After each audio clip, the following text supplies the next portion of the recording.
அந்த ஏசி ரூம்ல உட்காந்து சம்பாதிச்சுட்டு வந்துடுறாங்க. எப்படி? ஆமா.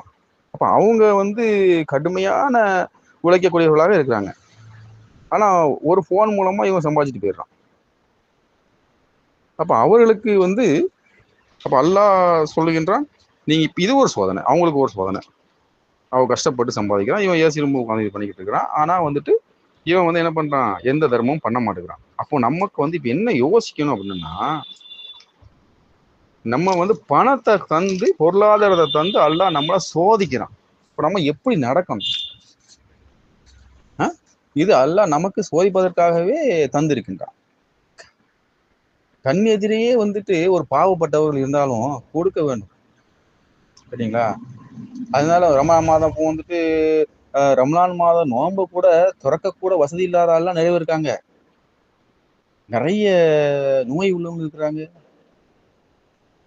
நம்ம இஸ்லாம் சமுதாயத்துல கண் முன்னாடியே நிறைய பேர் இருக்கிறாங்க.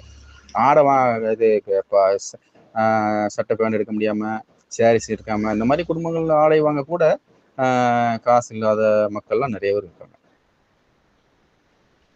அப்போ பாவப்பட்ட மக்களுக்கு வந்து கொடுத்தா தான் அல்லாஹ் தந்திருக்கிறான் என்று நினைத்தால் நம்ம வெற்றியாளர்கள்.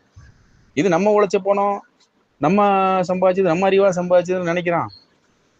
எப்படி வந்து அப்போ வந்து இதை நம்ம வெற்றியாக முடியும்?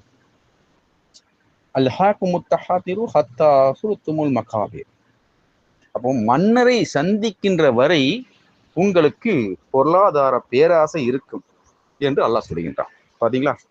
அதாவது சாவுற வரைக்கும், ஒருத்தனுக்கு மரணம் வர வரைக்கும் இந்த பொருளாதார ஆசை இருக்கு. அதனால வந்துட்டு இந்த பொருளாதாரத்தை வந்து அல்லாஹ் சுப்ஹானஹு வ தஆலா நமக்கு தரான். நம்மளுக்கு அல்லாஹ் தான் தரான். நம்ம உழைக்கிறோம், அல்லாஹ் அதுக்குள்ளேயே தரோம்.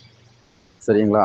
ஆகையால் நம்ம வந்துட்டு நம்ம வெற்றி அடையணும், இந்த சோதனையிலிருந்து, இந்த பொருளாதார சோதனையிலிருந்து, மற்ற சோதனைகளிலிருந்து வெற்றி பெறணும் அப்படின்னா, எதை தந்தாலும் அல்லாஹ் சுப்ஹானஹு வ தஆலா நமக்கு தர்றான். முதல்ல அதை நினைக்கணும் நீங்க.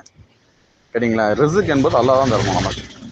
அதனால அல்லாஹ் தர்றத நமக்கு மட்டும் தரல, நமக்கு தரல. நீ இப்போ 20,000 நமக்கு வந்து தேவை அப்படின்னா, மீதி 80,000 தந்திருக்கான்னா, நீங்கள் தான தர்மம் பண்ணுங்க. அவர்களுக்கு பணம், அவர்கள் பணம், அந்த பணம் வந்து அவர்கள் பணம். ஆகையால் எங்கெங்கன்னு தேடி போய் எவர்கள் கஷ்டப்படுகிறார்களோ, எவர்கள் நோய்வாட்படுகிறார்களோ, எவர்கள் ரொம்பவும் மிகுந்த கஷ்டத்தில் இருக்கிறார்களோ அவர்களுக்கெல்லாம் உதவி செய்யுங்க. அப்போ நம்ம வந்து மறுமையில வெற்றி ஆகலாம். ஓகேயா? அல்ஹம்துலில்லாஹ், எல்லா மக்களையும் நாம் வெற்றிகளாக ஆகுவானாக என்ற பிரார்த்தவனாக இந்த சிறிய உரையை நிறைவு செய்கிறேன். அல்ஹம்துலில்லாஹி ரபில் ஆலமீன். அஸ்ஸலாமு அலைக்கும் வரஹ்மத்துல்லாஹி வபரகாத்துஹு.